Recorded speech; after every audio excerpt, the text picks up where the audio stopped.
Welcome to the We Are for Good podcast. Now, today is a super special day. It's an amazing day. If you can't see the smile on my face, you can hear it in my voice because this is, outside of Warren Buffett, this is such an exciting interview for me today.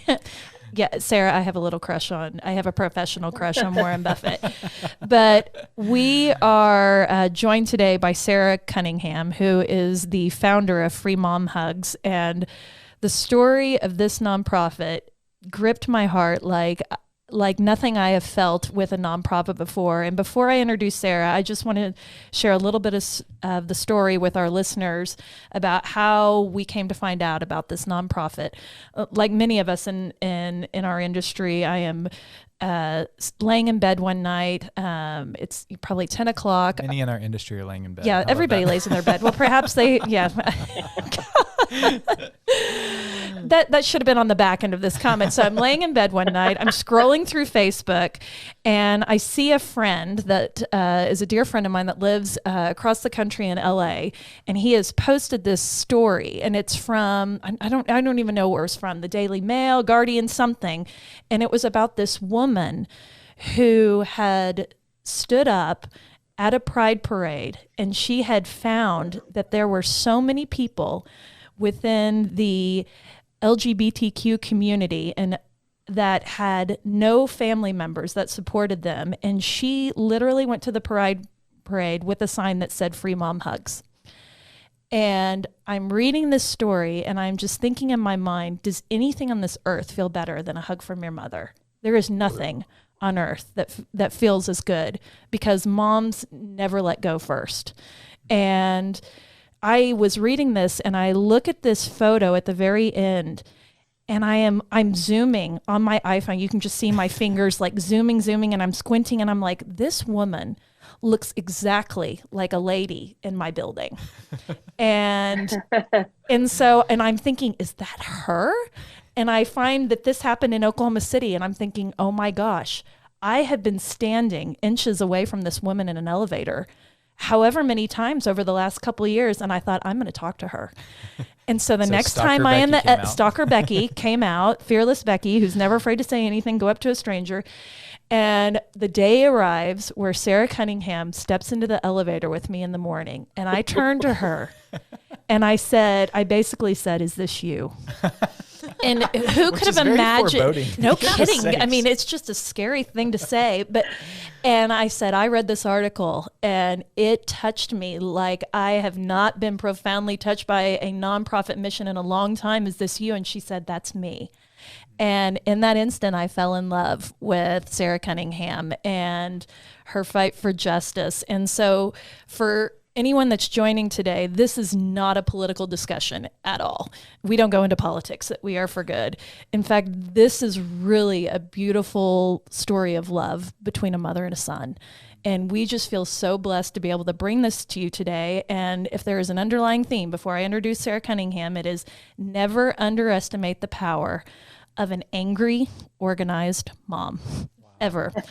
And so today on the We Are for Good podcast, we are so delighted to welcome our good friend, our elevator compatriot, and Jamie Lee Curtis BFF, Sara Cunningham. She is the founder of Free Mom Hugs. It's a registered nonprofit organization made up of parents and allies who just love the LGBTQ community unconditionally, and they're just working toward full affirmation and equality for all. And I mean, we heard this story and was like, we just thought this is what we're all about. We want to find people that, sprint toward humanity and goodness and love. And this is it. So Sara, welcome.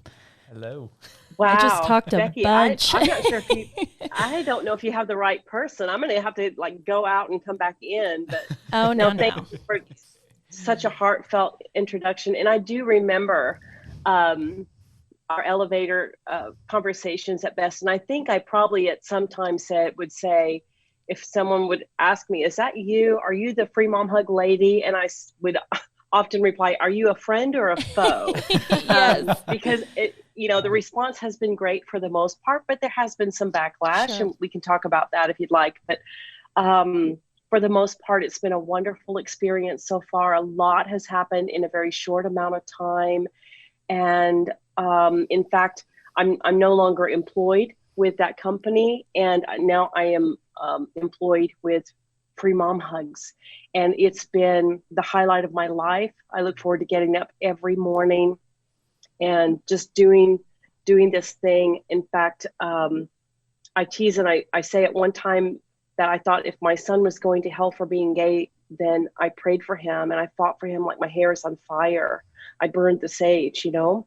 And now that I've gone on this journey from the church to the Pride Parade, and I've experienced what we have as a family and as an individual, as a woman of faith, as a mom, as a human being, like my hair is on fire for what I'm accountable for. And I'm getting older.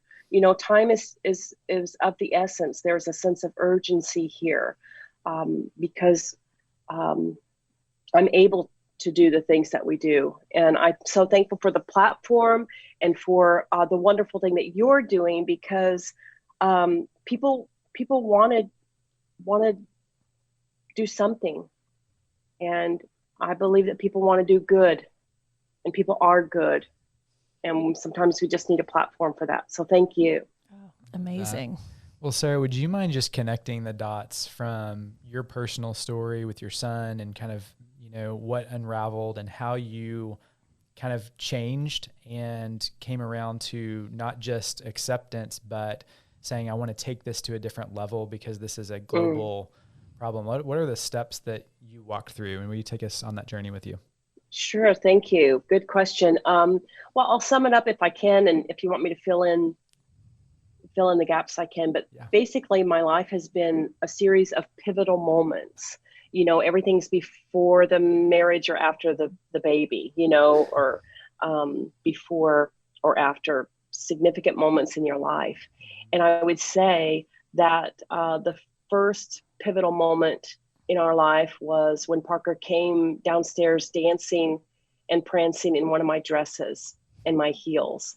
And that was my first glimpse of a son that is beautiful and spirit-filled, but I couldn't see it at that time because I was I didn't understand and uneducated on what it meant to be gay. And then another pivotal moment was when our son, and I'm talking about our youngest son, Parker. We have 2 children. Our youngest is Parker, and he's part of the reason why we're here. And when he was 21, he said, Mom, I met someone and I need you to be okay about it. And he was talking about, he met a man. And up until that time, we had both spent some time praying that gay away. And I didn't take the news very well. I acted in ways and I said some things, and I just regret the things that I did and said and thought at that time. But again, we raised our children in a very conservative state, in an evangelical, non-affirming church, and we didn't have same-sex couples. We didn't really talk about it, and we have just absorbed this idea that homosexuality is wrong. And I felt like I had to choose between my child and my faith. And I felt like if I accepted him, that means that I condoned what I thought was the ultimate offense to our faith. And not only that, but I worried about not only the health aspects of someone who's gay. There's different health concerns that we have as a heterosexual community. But I worried more than ever, and I was devastated and frozen in my fear of his salvation, of our fear that he was going to hell. And that was part of just being steeped in a religion that I now know and believe that it's based on fear and ignorance and misused, misguided interpretations of the scripture. So, you know, if you can imagine being a parent and thinking that your child is going to hell. I have and no how words. You would be, yeah. No. So when my son came out of his closet, I had to go into mine. And those are pivotal moments. And I had to just re-examine everything that I believed. I searched the scriptures, and I have a saying on my social media page that Jamie Lee Curtis refers to. It says, no one has searched the heart of God, scriptures or themselves, more than the gay Christian or their mother. And it's true. And so you just search the matter out. And when you do, You get educated on things like the history of human sexuality, on science, on evidence and testimonies from gay Christians. And suddenly you realize that you've misunderstood and misinterpreted with the very best of intentions. And a pivotal moment was when my son said, "Mom, you know, I want you in every aspect of my life, but it's up to you how much, you know, you'll be in it." And I really realized then that something could go horribly wrong. You know, that if so many times families are devastated and alienated from this situation when they don't allow space to have that conversation and to learn.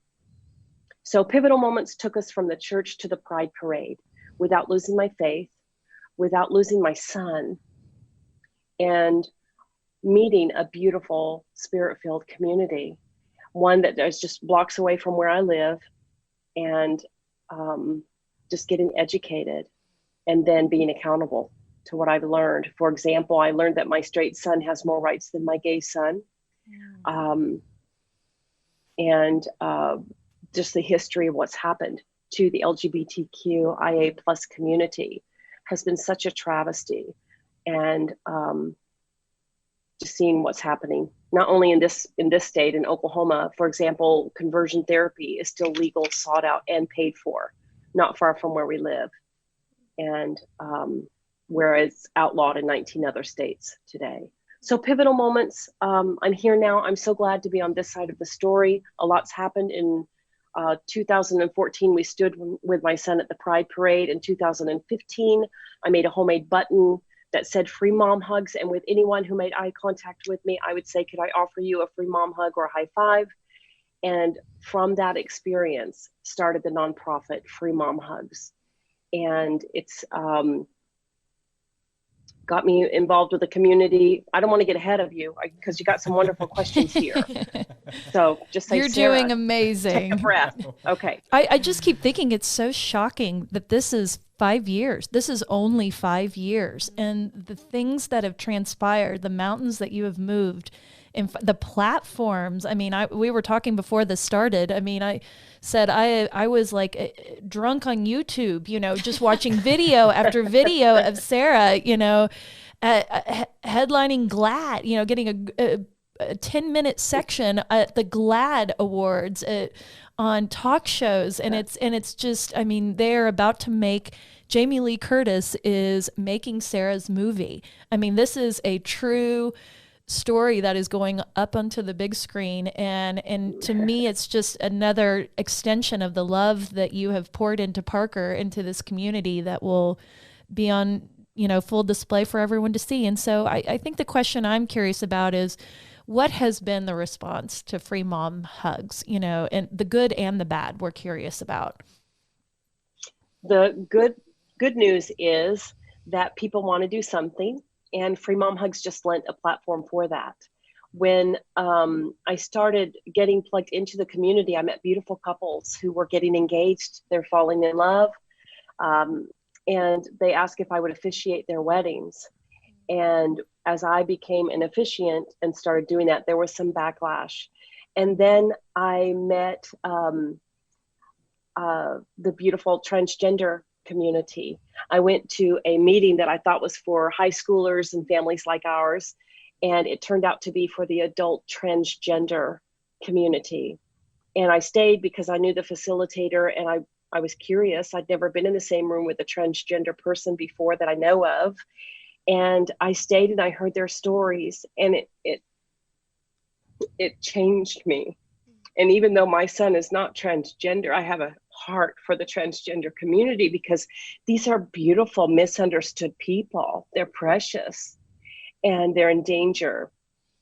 And so the real backlash started when I started advocating for the transgender community here in Oklahoma.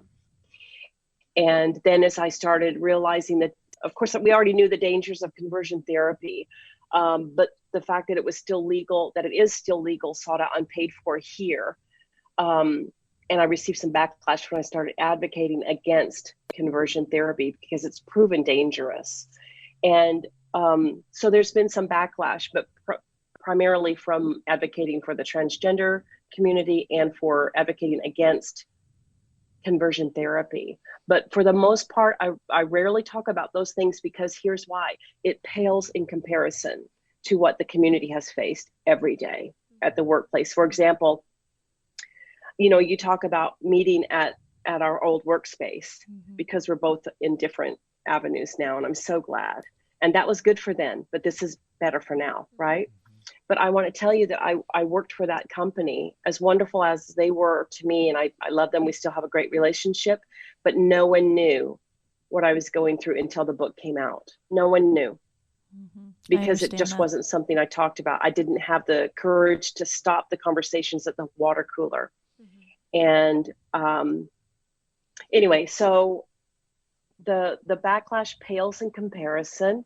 I do have to check my tires regularly because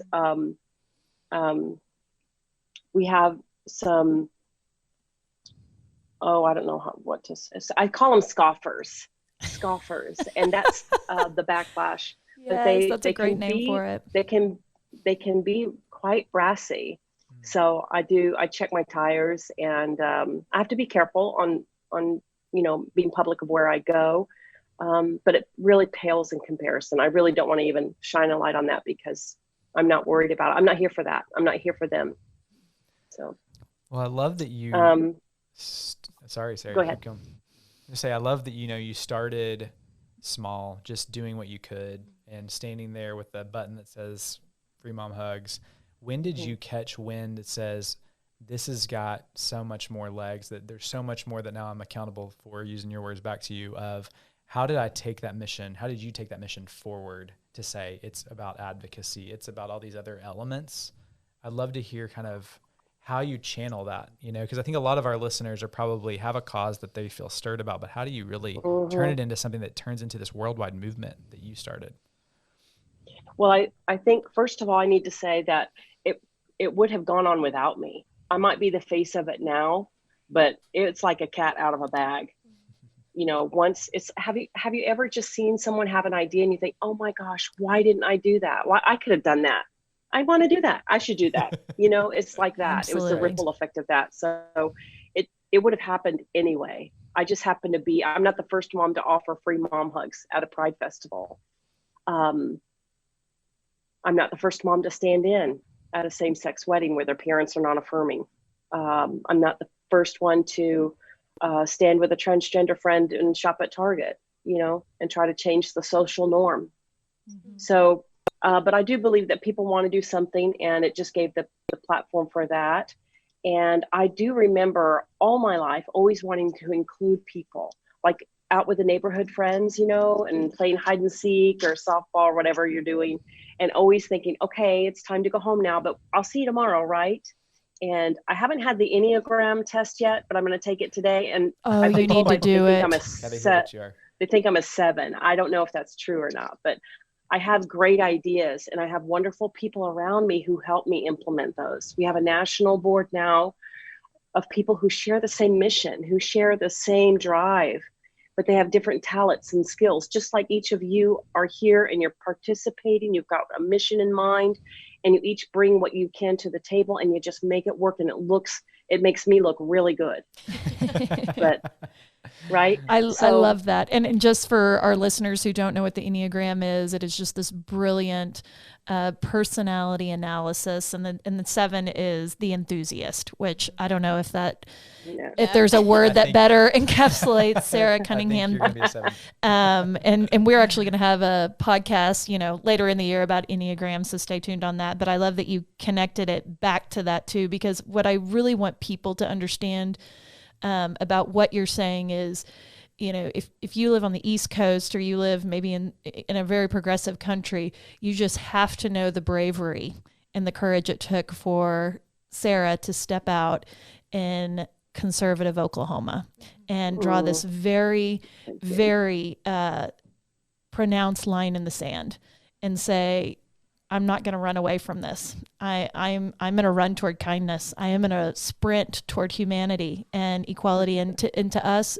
we talk about goodness so much, and there are just things that you have to have if you're going to run toward goodness. And humanity is that. Empathy is that. I think a key thing that you've said is listening, just sitting down and listening, whether it's in a transgender forum or if you're just listening to your child talk about his feelings. I think we can never come to understand anyone's story if we make our judgments. So I think this is just a really powerful story, Sara. And I think one of the things that a lot of nonprofit people will be asking is, you started this nonprofit, you started getting the infrastructure in place, started raising some donations. Can you give us some examples of the impact that your team's been able to have thanks to philanthropy? Oh my gosh. Well, you want pre-COVID answer or, you answer that however you want. Yeah. Yeah. Well, before, Free Mom Hugs allows a platform for people to show up, whether it's at a Pride festival, and really the ripple effect of that. Oftentimes you'll have a parent show up at a Pride festival, and that first hug or that first interaction with a participant there, hug or a high five, some sort of human connection. And then you hear the stories, and oftentimes they'll go on to become a mentor or get plugged into the PFLAG group or Pride organization.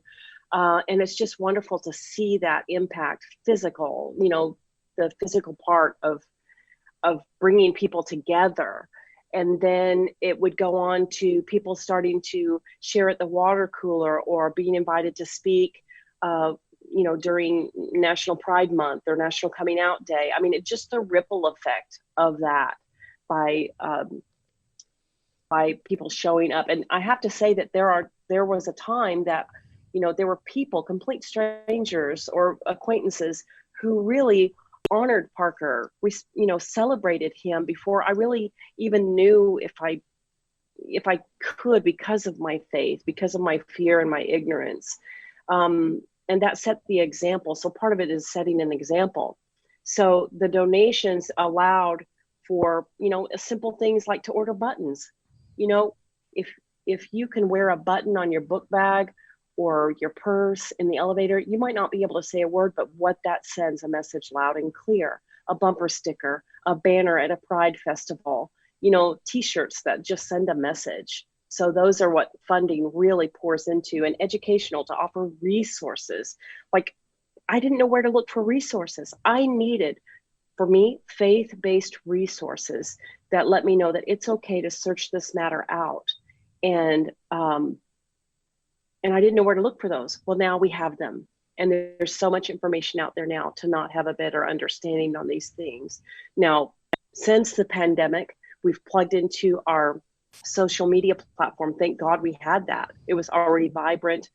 We have a wonderful following on our social media pages where we can offer encouragement, a connection there. And it's about keeping people together during this time until we can hug again. But now we have a national board. We have chapters in every state. We want to equip them to be able to do the work where they are, because needs change, even though the message is still the same. The needs, the dynamic to reaching the community and serving the community. And so funding is everything. It just helps us to make the real change. And there was somewhere I was going with that thought process. I'm sorry, that's okay. I was just thinking, I did some research online, but it's like there's like 12,000 Free Mom Hug participants in Germany or something like that. It was a crazy number. And it's like, there's some in Iceland, and this is a movement that is not just started here, in Oklahoma, in the United States. It is carried. And to me, when you think about nonprofits and you bring missions, when people come to your mission, it's because there was such a need and such a gap when they come in droves like that. So that is a testament to the power of what you're doing. So, and please go back to your thought. Thank you, Becky. Yeah, this time I wrote it down. If you see me look down, I'm not texting, I'm writing stuff down. Texting. So, but you talked about the good, that people want to do something good. running an errand, and I was having a conversation with a gentleman, and he said, people just want to hate something. They just want to hate something. And it kind of took me back, but I had to stand there. I thought, you know what? I don't believe that. I don't believe that people want to hate something or be angry at something or be evil. And I really thought about that for several days. And I thought, we have to understand and acknowledge what the power of fear and ignorance does.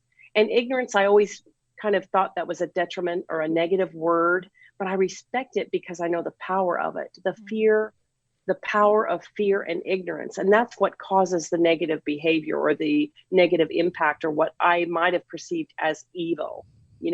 People react out of fear and ignorance. Well, the same is equally or even more true to what we can do with love, the power of love and the power of education. You see, yes. Education is the key to everything. And I'm talking to myself here. What you don't understand, you just react. You're frozen in your fear and ignorance. And that's what causes the ripple effect, I believe, of just everything that's harmful in this world and detrimental to not just the community that we serve, but to everyone. So, and I'm glad that we started in Oklahoma. I love being in the heart of the city. I love being in what's considered a very conservative, there's very forward areas of Oklahoma. We have some very forward thinking people who are doing really amazing things. But Oklahoma does have a reputation. We are very conservative, but we've come a long way. Whoever thought we'd seen same-sex marriage, marriage equality? Legalized marijuana. What time period yes. are we living in? Yes, I get it. I know. I'm surprised. We're a little polarizing, I guess. Mm-hmm. Yeah, I do. I feel the same way. I never thought I would see that, but it takes many movements to move a nation. And I've been listening to a John Lewis book called Across That Bridge. Mm-hmm. I'm probably getting that wrong, but it has a bridge in the title. We'll put it in the show notes. Mm-hmm. Yeah, thank you. But he talks about Rosa Parks getting on that bus, and I'll Sarah phrase it as I say, but he talks about Rosa Parks getting on that bus and how we all learned in history that she sat on the bus and she just was saying she was just tired. She was enough is enough, and she sat down on that bus, right? Well, John Lewis shares that she had gone to a national African American the NAACP conference like a week or sometime before she sat on that bus. She went to the conference and she was empowered at that conference, and they just poured into her, and she was empowered and educated and just built up, and like her hair was on fire, and she went on that bus and she sat down. But it was the movement that empowered her. And so there's many movements. You have the Wall of Moms now. You have, even in things that you're doing with from the virtual, and there's movements. And it takes many movements, he says, to change a nation. And so we're all part of something. And I'm thrilled that we're just working towards a positive, towards good, because we have got to be reminded that we are connected, each and every one of us. And we have to see the good in each other. And I want you to pretend that treat me like I'm special on my forehead. Log on to YouTube. You're missing a treat right now. Sorry. Anyway, but I do love it. I love that I believe that we are part of a movement, and this is an exciting time to be alive. Even though the pandemic, the world events can be overwhelming, we are in a civil uprising, but it is an exciting time to be alive. And I have to remind myself of that, but there's so many wonderful things happening too. And from the ashes. That's it. Love She's that. our Phoenix. Mm-hmm. Mm-hmm. So and you are mine. You are mine. Thank you. I think we all love to hear the story of how or when you got this call that your story was going to be taken to the big screen. I mean, that's got to be one of the poignant moments of a career, to just think, goodness, what started as a small act is now getting the validity to share with just such a broad audience. I'd love to hear that. Yeah. And we're kind of fan. Well, and just knowing, I think, didn't it start with Jamie Lee Curtis friending you on Facebook? Oh, please tell. It did. How have I missed this? It did. It's a great story. Go for it. Well, I had began officiating weddings, and through that I started hearing from these beautiful couples how their parents were not acknowledging the relationship or refusing to attend the wedding. And out of frustration, I made a social media post with my hand in the air that said, if your biological mom won't come to your same-sex wedding, then you call me, I'll be there. And people started calling me the stand-in mom. Mm-hmm. And so she saw that post and she sent me a private message and said, this is Jamie Lee Curtis. I want to talk to you about that post. I want to hear what inspired you to do that. And she gave me her number and asked if I would call her. And I really thought, I did return a message like, I'm going to pray that I'm not getting catfished. It wasn't April 1st, right? Right. And I did. I prayed that I wasn't getting catfished, and I called her and we had a wonderful conversation, the first of many. And through that, even though people knew me as a stand-in mom, very few people knew at that time that I wrote a book. I wrote a book about our journey. And she found out about the book and she read it. And the book is How We Sleep at Night, a Mother's Memoir. And I'm not a scholar or a theologian. I just wrote how I got through this journey. And I wrote it for myself because at that time, I really thought I was the only mom in Oklahoma with a gay kid having these crazy thoughts in her head. But I wrote the book and she read it, she loved it. And now she's making a movie for Lifetime. And not only is she playing my part, but she's directing the movie too. Wow. And so I'm just thrilled. She's a wonderful woman, a beautiful humanitarian, a woman of integrity. And I just can't wait. We're just thrilled about it. And I just have to pinch myself because I still don't believe it's true. I mean, anyone who's ever seen one of her movies, I mean, this is just a human being you feel endeared to. And it comes across, when she is watching and discussing this movement. I've seen several of her interviews about it. And I love the photo of the two of you dressed in the exact same outfit. We'll try to grab a photo of that and maybe put it alongside with the show notes because you do look so similar. You do. Yeah, she's definitely your doppelganger. So yeah. Well, I couldn't believe it. Even when she came and she met my family, she spent some time in our home. I drove her around where I work. I took her up to the office at that time. How did we miss that? Where were we should have camped out in the elevator. Yeah, I kept it on the down low, and then drove her by the church where we raised our children and the schools and things like that. I'm hopeful she'll come to Oklahoma for some of the filming. I told her, I said, you could even use our house. You could come and just use our house. But I don't know if she'll go for it or not.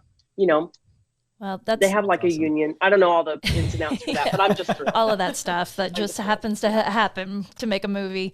I just think it's so great that you guys have become such good friends and you're so united in this love of just wanting people to feel seen and heard. I want to know if there is a poignant moment that has stuck out to you on this journey. Whether it's interfacing with somebody at a pride parade or maybe even just a moment with your son. Is there one that sticks out to you the most since you've been on this journey? There's two. Recently, I was on a podcast with Parker and they were interviewing us and they asked Parker something about what he thought about the movement, or I don't remember the exact question, but he responded that seeing me or hearing things that how I might encourage the younger generation that we meet, that those are words that he missed as an adolescent. You see, I missed an entire adolescence of his life. And I hadn't heard that from his mouth before. I knew it in my head, I guess, but it didn't really hit home until he said that. And so I'm thankful that I can offer that to the community, but it's just kind of bittersweet. See, I think hearing from mothers who might have read the book or heard the story and they think that they just needed permission to do this. And it sounds absurd to say that, but I feel like sometimes we just need permission to search a matter out, or to do that. But to see a family come together and stay together and really celebrate the dynamic of having a child that's on the LGBTQIA spectrum, and to celebrate that dynamic as an important part of humanity. I do believe that, you know, the transgender community, and I don't want to take away from any of the other acronyms on that spectrum, but right now the transgender community, especially the African American community, is at such a power keg that is just, we can't even fathom it. But when I think about how beautifully spirit-filled they are, and how we may not understand everything on this side of heaven, but in some cultures they're considered deity. Do you understand? It's a beautiful expression of human sexuality that over the years we've just dumbed down and prudent, and it's been just, anyway, I'm sorry, but it's just so much. It's more than I can even comprehend or verbally express. This dynamic of human sexuality and humanity that I experienced so much more than when I was on the other side of this story. You see, I experienced God so much more than I thought I ever did. And I really thought that I was plugged in, you know, and I'm so thankful.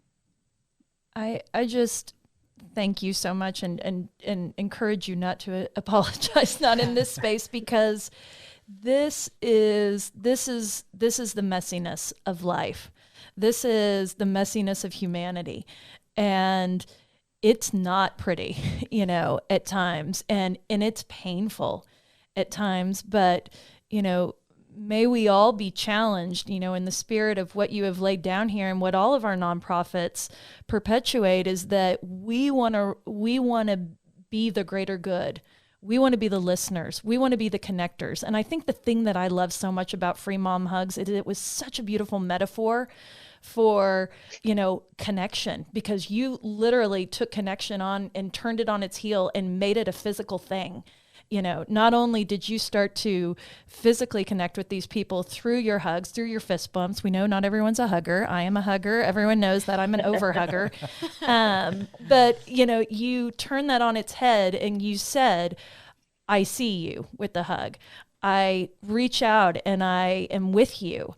And I want to listen. And that is how we grow as human beings. That is how we get better every single day. That is how, you know, the Parkers of the world who said, I didn't have that when I was a teen. Well, guess what, Parker?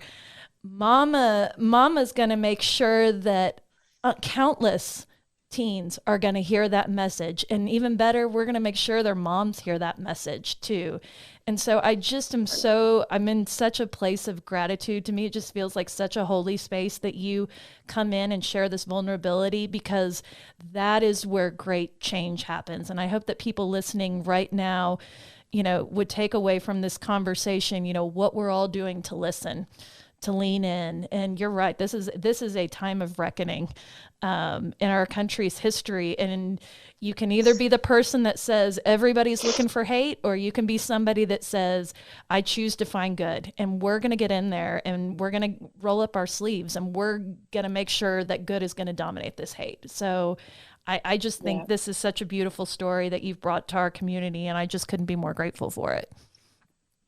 Thank you, Becky. Mm-hmm. Thank you so much. And I do, if I could encourage anyone listening now, is that, you know, your call or your passion or your drive may not be in this avenue of the LGBTQIA plus community. But, you know, I would suggest that if people do want to do something, and where you see a need, you ask yourself, you dig down deep and say, is this my burden? And if you have what you think will help that need, then yes, it's your burden. But if you don't, if you're not equipped in that way, then it's not your burden, you know, and that will free you to be able to really serve the world, serve humanity. You understand? Go where you're needed and go where the joy is.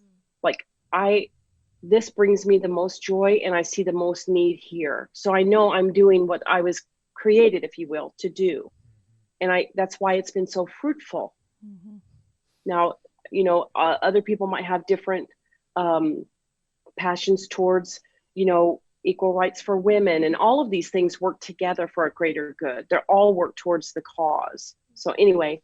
I love that. We call it, an impact uprising, because we just see that everybody lifting the sails together on all of these fronts of what stirs you. I love that you said what burdens you, that becomes your calling. And so I just wonder, we always ask this last question. You've dropped so many valuable bombs that we need to absorb. Wisdom bombs, for sure. Empathy bombs. Ask everybody that comes on to just say, what is one good thing that we could do today? So, to channel goodness for what has stirred your heart or what has burdened your heart to give to this world. What's one good thing that we could do? One good thing that you can do is, I think, either look for hope. And maybe that means you have to be that for someone, just be hope. Hope never disappoints. And if you can be that, and it doesn't have to be something monumental. Hope comes in many, many forms, but hope is an action. Hope is a feeling. Hope is something that you see, a weed in a sidewalk crack. It's hope, it's life, it brings life. And I'm talking to myself here too, because I need that. And sometimes it's just in myself. So just be hope. I wish I could. I didn't prepare very good for that answer, but. Oh, I think that was a really powerful thing. And I just think that, this conversation is such a gift, and I hope it's just been illuminating for everyone that's been listening. And I just want to thank you, Sara, for coming and talking to us today. And like I told you the first time I met you in the elevator, when we can come back to Pride, I have 2 little girls that love rainbows more than anything in the world, and I cannot wait to put a free Sister Hugs t-shirt on them, because it's not just about moms. Again, it's about community and family and instituting this impact uprising. So how can our listeners connect with you, find Free Mom chapters? Where are you on social media? Or even find your book? Yes, I can. Yeah, you can find the book, We Sleep at Night, a mother's memoir. You can go to freemomhugs.org and find a chapter. Just because we are in the middle of a pandemic doesn't mean that you can't utilize the power of social media. I love the power of social media, and by sharing podcasts like these. But if you find your chapter, you'll find encouragement there, resources there, and you can encourage the community through being a part of your local chapter. We have chapters that are doing caravans. They're decorating their cars and they're going through the gay districts or finding someone who's having a birthday. I mean, there's just creative ways to still stay connected. And the pandemic doesn't change the mission of Free Mom Hugs. And that is to empower the world to celebrate the LGBTQIA plus community through visibility, through education, and through conversation. And if you can show up either through the power of social media or helping at the food bank or flag or wherever it is that you can plug into, if you can't do those things, then donate. Donate to the causes that are working in the vein where you see the need, whether it's Free Mom Hugs, PFLAG, helping a podcast stay, sustainable, then do those things. If you can pray, pray. If you can give, give. And if you can show up, do that. Thank Just you. want to hug you. Okay, we'll close it out with a hug. Yes, please.